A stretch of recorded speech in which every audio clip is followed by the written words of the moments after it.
Alright, so for this particular video we're going to be using two rackets. Now one of them has to be a throated racket for one of the exercises. The other exercises it doesn't matter, but for one you'll have to do it. Now we're not going to be holding it in two hands, so we don't need to worry about that if that's what you were worried about. It is more for fun than a real practice exercise. There is skill involved in doing these, but in the sense of when I ask people to do these, there's a real benefit to actually what you do in the game, in the court, whereas these are a little bit more fun. So it's not going to be a follow along. I'm just going to show you and then you can decide whether you want to do them. So the first one is about timing. What we're going to do is we're going to bounce the ball, and all I have to do is I have to move it backwards and forwards. Now this means that you have to time your left and your right arm together.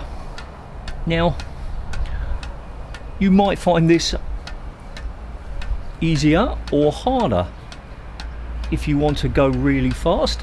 There we go, I dropped it. So that's the first one, just to see whether you can go left and right. Number two is using the strings on both of them. Using the strings on both of them. Now what I'm trying to do is I'm trying to hit so that it hits. Now I have to admit this is a lot harder than it looks, especially to do consistently. Now you're not hitting with the second racket. Here you're not hitting, you're just letting it bounce, and you can see that the ball goes all over the place already. Now not sure if this is the broken one or not, but yeah, I think this is hard. Is there any benefit? I'm not sure. Is it fun? Yes. It's a challenge, and maybe you'll have a little bit of fun with it. Alright, now number three is the one that you need the throated racket for. What you're going to do is you're going to take your racket in your normal hitting hand. You're going to put the grip through the frame. I'll just sort of show you from the side here. Show you from the side here. And now what you're going to do is you're going to obviously when I practiced this I was much better at it. You're going to try and hit, there we go. If you get the racket in the right place, you can hit the ball in the middle. Hopefully this is coming out on camera. Do it from the side a little bit. Oh, I'm an expert now. Oh. What's the benefit? Well, probably none. Honestly, probably none. But I do feel that it works the forearm quite a lot. It's a lot for concentration. Just a little bit of fun. Come on, it's two rackets. You're never going to be playing with two rackets. So the question is, I'm an absolute genius now, aren't I?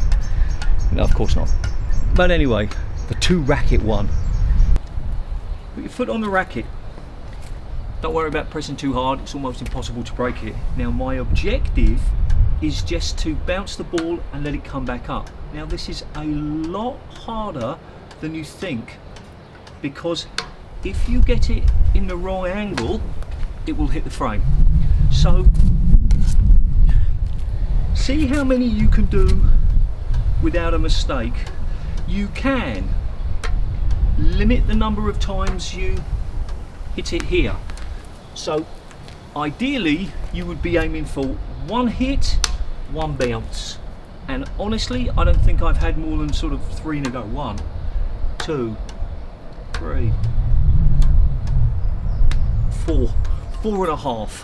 So that's the challenge here, to see whether you can angle the ball exactly above. It is harder than it looks, but the more practice you do, the better you get. On the screen at the moment is a subscription button. If you think my content is useful, please consider subscribing. And there's also a playlist of all of the other squash at home videos, as well as a video that YouTube thinks is a really good fit for you based on what you've been watching. And remember, do something every single day to improve your squash. See ya.